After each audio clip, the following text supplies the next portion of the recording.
Hi guys, what's up? Welcome to my vlog. My name is Jeff. For today's video ay magluluto tayo ng masarap na ulam para sa ating breakfast. Magluluto tayo ng sinigang na beef with fresh gulay. Namalingki nga muna ako dyan guys.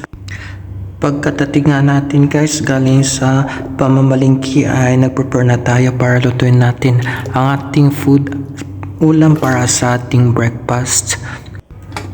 Hinugasan natin ng maigi ng ating beef at yung ating mga fresh gulay. Nagpakulo tayo ng water. Gagamit tayo ng pressure cooker.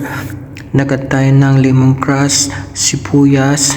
So maraming sibuyas, kamatis, loya, kaunting bawang, isang pirasong pilip, 3 pirasong cardamom seed, and 5 pirasong cloves.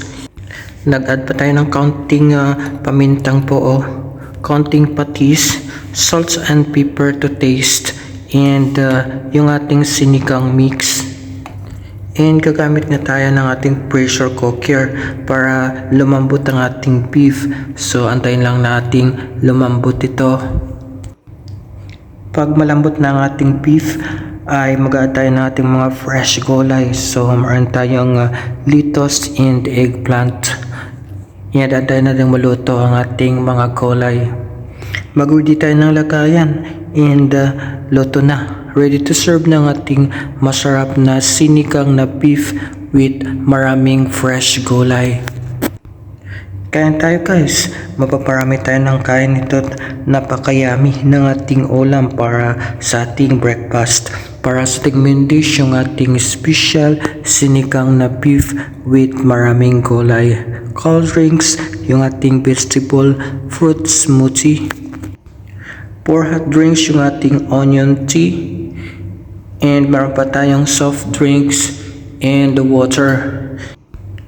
Nag-recrib nga ako ngayon ng masarap na sinigang na beef and sakto lang at kadarating ko lang galing sa aking work and namalingki nga muna ako nito. And marami nga tayong makakain nito at napakayami ang ating masarap na ulam. Tingin pa lang ay masarap na talaga ito. Gustong gusto ko dito ang fresh gulay. And please guys, don't forget to follow, like, comments, and share my video. And you can also subscribe.